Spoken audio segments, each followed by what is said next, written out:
Olá! Dentre outras introduções, a teoria neoclássica nos apresenta uma nova forma de divisão da organização, denominada departamentalização. Com o desenvolvimento econômico, algumas empresas cresceram e se tornaram grandes organizações. A departamentalização surgiu como uma forma de segmentar essas organizações para dar maior eficiência na gestão. É a subdivisão da organização em unidades menores, o que define como a organização será estruturada. Para que possamos entender melhor a departamentalização, é necessário primeiro compreender o que é estrutura e organograma, conforme veremos a seguir. A estrutura é o desenho que representa as áreas, posições, divisões ou a hierarquia de autoridade de uma empresa.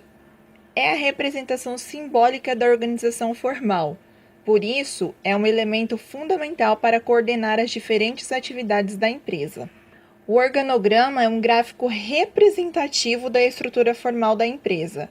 O organograma clássico tem uma representação mais comum, porque ele é de fácil visualização, sendo assim o mais utilizado.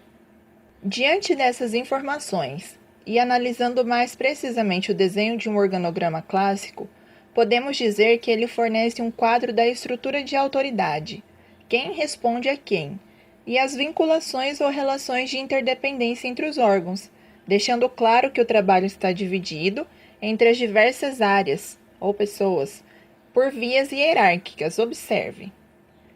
Cada caixa representa uma unidade de trabalho, uma divisão de trabalho que seja. O título define o trabalho desempenhado. Por exemplo, diretor financeiro, diretora executiva. As linhas contínuas indicam as relações entre superior e subordinado. Gerente de RH, gerente financeiro e gerente executivo. Todos são subordinados do diretor financeiro e da diretoria executiva. As caixas que estão na mesma linha ou posição representam um nível hierárquico.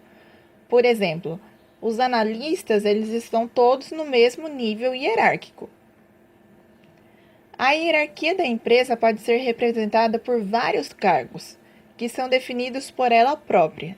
Veja um exemplo de estrutura de cargos de uma empresa. Assembleia de acionistas ou conselhos, presidente, diretoria, superintendência, departamento, divisão, serviço, seção e setor. Este é um exemplo de uma estrutura de cargos hierárquicos dentro de uma empresa. Agora que vimos os conceitos sobre estrutura, organograma e hierarquia, poderemos entender melhor a departamentalização. Existem 5 tipos básicos de departamentalização. A. Funcional. B. Por produtos ou serviços. C. Por localização geográfica. D. Por cliente. E. Por projetos. Agora vamos conhecer cada um deles mais detalhadamente. Vamos começar com a departamentalização funcional. Nesse tipo de departamentalização, os cargos são especializados e agrupados de acordo com a função na empresa e as habilidades que requerem: produção, marketing, recursos humanos, P&D, finanças, contabilidades e outras. É aconselhada para empresas que tenham produtos ou serviços que permaneçam inalterados por um longo prazo. Por exemplo, temos aqui a diretoria geral, a gerência financeira, a gerência de marketing, gerência de RH e gerência de produção, que são todos subordinados à diretoria geral, no exemplo de departamentalização funcional. As principais vantagens da departamentalização funcional são o agrupamento de vários especialistas sob uma única chefia comum, a garantia da utilização das habilidades técnicas das pessoas, economia de escala, maior eficácia em termos de custo. Com a separação das empresas por funções, as responsabilidades são definidas e não há duplicidade de funções. Monitoração mais eficaz do ambiente, melhores padrões de desempenho, treinamento especializado e desenvolvimento de habilidades. E as desvantagens são: criação de barreiras entre os departamentos, foco no cargo e não na empresa ou produto, surgimento de conflitos, pessoas especialistas sem visão geral do negócio, dificulta a adaptação e a flexibilidade de mudança externa.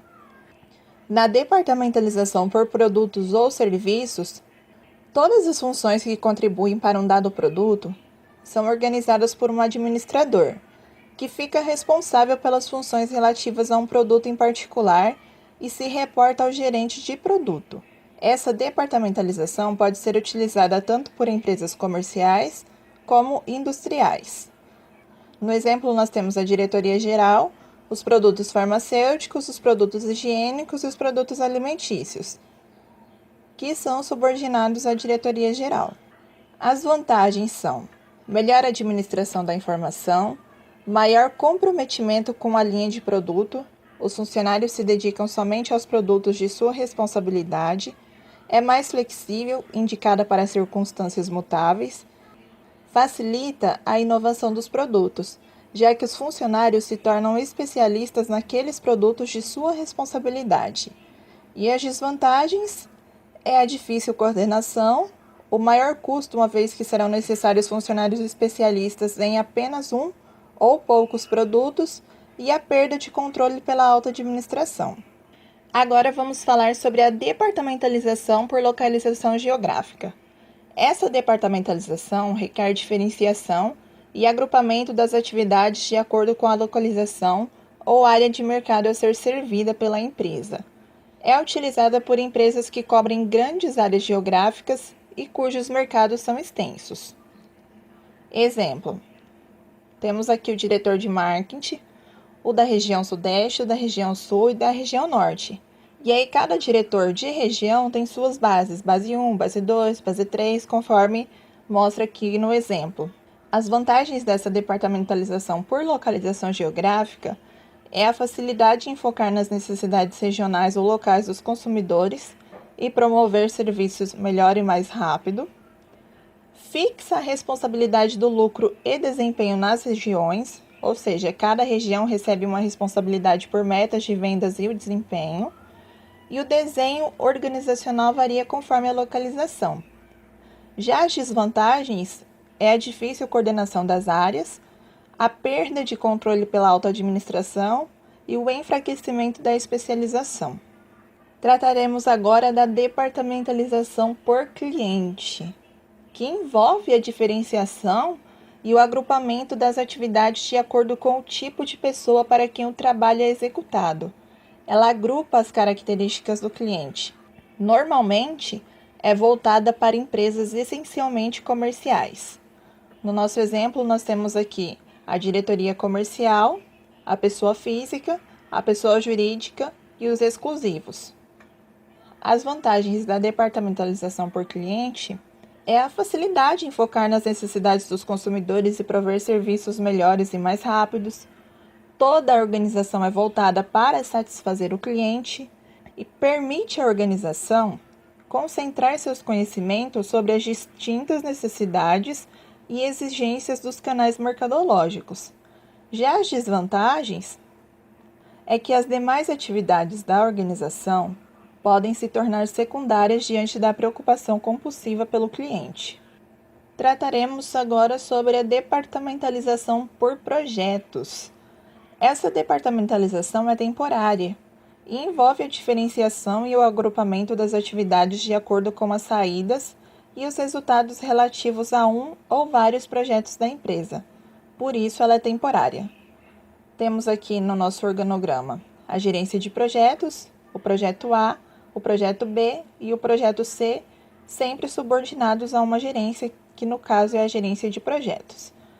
A vantagem é a grande concentração de diferentes recursos em uma atividade complexa, e as desvantagens é que requer investimentos e recursos elevados, requer tecnologia específica e necessita sempre de definição de períodos para a entrega dos serviços ou produtos, e a descontinuidade.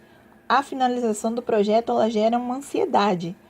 Como todo projeto tem data para finalizar, as pessoas podem ficar ansiosas pela incerteza de que se haverá ou não um novo projeto. Conhecidos os tipos de departamentalização, finalizamos o nosso vídeo e eu espero que vocês tenham gostado. Se gostou, deixe o seu like e até o próximo vídeo do canal.